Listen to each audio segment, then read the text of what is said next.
નમસ્કાર દર્શક મિત્રો, આપ જોઈ રહ્યા છો અરવલ્લી ન્યૂઝ. અરવલ્લી જિલ્લાના રાજકીય માહોલમાં મોડાસા નગરપાલિકાની પ્રમુખ ઉપપ્રમુખની ચૂંટણી કેન્દ્ર સ્થાને રહી હતી. બાયડ પ્રાંત અધિકારીની અધ્યક્ષતામાં યોજાયેલી ચૂંટણીમાં ભાજપ ફરી એકવાર સ્પષ્ટ બહુમતી સાથે પોતાની સત્તા મજબૂત બનાવી હતી. મોડાસા નગરપાલિકાના પ્રમુખ પદે ભાજપના જયશ્રીબેન અજુતભાઈ પટેલ ચૂંટાઈ આવ્યા હતા.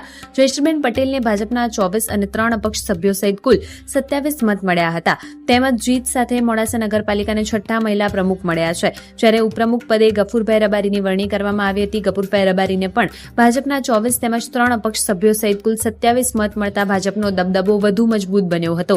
આ ઉપરાંત કારોબારી ચેરમેન તરીકે અનિલભાઈ પટેલની પસંદગી કરવામાં આવી હતી. પક્ષના નેતા તરીકે યાજ્ઞિકભાઈ ભટ્ટ અને દંડક તરીકે વિશાલભાઈ ભાવસારની નિયુક્તિ કરાઈ હતી. ચૂંટણી પૂર્ણ થતાં જ પાલિકા કચેરી બહાર ભાજપ કાર્યકરોમાં આનંદ અને ઉજવણીનો માહોલ જોવા મળ્યો હતો. કાર્યકરોએ વિજયોત્સવ મનાવીને નવા હોદ્દેદારોને શુભેચ્છાઓ પાઠવી હતી. હવે મોડાસા નગરપાલિકાની નવી ટીમ શહેરના વિકાસના મુદ્દાઓને કેટલા વેગ આપે છે તેના પર સૌની નજર મંડાઈ છે. વૈભવ રાઠોડ, અરવલ્લી ન્યૂઝ, મોડાસા.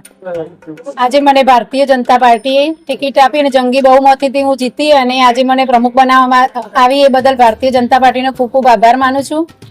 અને શહેર સંગઠન, જિલ્લા સંગઠન અને પ્રદેશ સંગઠનનો પણ હું ખૂબ ખૂબ આભાર માનું છું.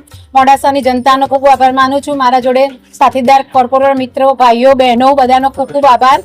અમે જે જૂના વિકાસના કાર્યો બાકી હશે એ બધા પૂરા કરીશું અને સીમાંકન પ્રમાણે જે વિસ્તાર વધારવામાં આવે છે એના પણ કાર્યો સારા કરીશું અને વિકાસ કરીને સારું કામ કરીશું. ભારત માતા કી જય.